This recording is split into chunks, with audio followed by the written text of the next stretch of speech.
Halo Bapak Ibu Saudara-saudari terkasih, pendengar setia renungan harian dimanapun Anda berada. Salam damai sejahtera untuk kita sekalian. Dan selamat berjumpa kembali dalam edisi renungan hari ini. Saudara-saudari terkasih, hari ini Kamis 30 September 2021, peringatan wajib Santo Hieronymus. Referensi renungan hari ini diambil dari kitab Nehemia bab 8 ayat 1 sampai dengan 4a, dilanjutkan ayat 5 sampai dengan 6, ayat 7b sampai dengan 12. Dan bacaan Injil diambil dari Injil Lukas bab 10 ayat 1 sampai dengan 12. Saudara-saudari terkasih, menjadi pengikut Kristus berarti siap untuk diutus.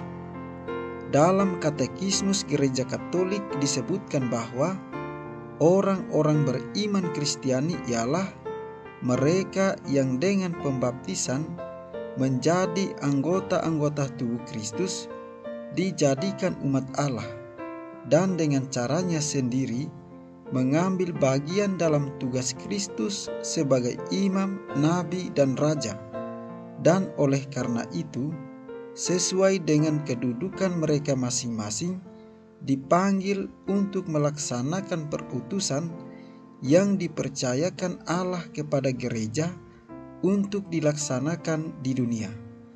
Saudara-saudari terkasih, selanjutnya dikatakan bahwa ada orang-orang beriman Kristiani yang dengan mengikrarkan nasihat-nasihat Injili dengan kaul-kaul atau ikatan suci lain yang diakui dan dikukuhkan gereja. Kelompok inilah yang dikenal sebagai kaum hierarki dan biarawan-biarawati.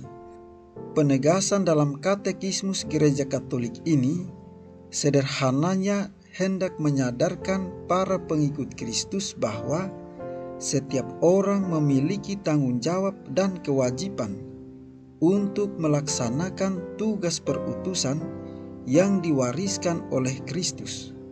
Saudara-saudari terkasih, para murid Yesus tidak hanya diberi tugas untuk mengikuti Yesus kemana dia pergi. Mereka juga diutus untuk ikut mewartakan Injil. Dalam bacaan Injil hari ini, dikisahkan tentang Yesus yang mengutus 70 murid pergi berdua-dua untuk mewartakan Injil dari satu kota ke kota yang lain. Yang menarik ialah bahwa ia mengutus mereka seperti anak domba di tengah serigala. Artinya, para murid itu akan menghadapi aneka macam bahaya dan mereka harus siap untuk menghadapinya. Yesus mau supaya mereka merasakan dan mengalami langsung suka duka pelayanan di tengah-tengah masyarakat. Sebab dengan demikian mereka dapat belajar bagaimana harus bersikap ketika mengalami penerimaan atau penolakan.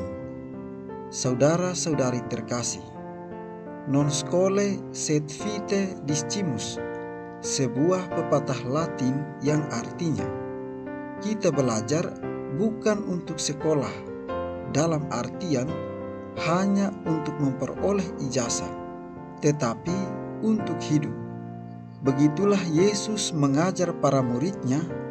Yesus menggembleng mereka bukan sekedar pemahaman intelektual, namun juga soal hati yang menghayati setiap bulir ajarannya melalui karya belas kasih pada sesama. Bagi Yesus, hal yang terpenting adalah kesediaan mereka untuk diutus dan keinginan untuk terus belajar. Karena itu, Yesus semakin menantang mereka untuk tidak membawa pundi-pundi, bekal, ataupun kasut. Para murid harus fokus kepada pewartaan tanpa terikat dan tergantung pada materi saja. mereka tidak perlu cemas akan hal-hal duniawi, karena Dia sendiri akan menyertai mereka. Yesus sudah bernubuat, "Aku mengutus kamu seperti anak domba ke tengah-tengah serigala." Para murid akan mengalami banyak tantangan dan perjuangan. Namun, tantangan yang lebih berat yaitu menaklukkan keegoisan diri sendiri untuk setia dalam tugas perutusan Yesus. Saudara-saudari terkasih, dalam kehidupan sehari-hari, kita pun terkadang seperti 70 murid yang diutus Yesus dalam bacaan Injil. Secara manusiawi, kita tidak mengharapkan untuk ditolak dan lebih memilih untuk diterima. Kita dituntut untuk memiliki keberanian, hati yang tabah, dan pikiran yang kreatif.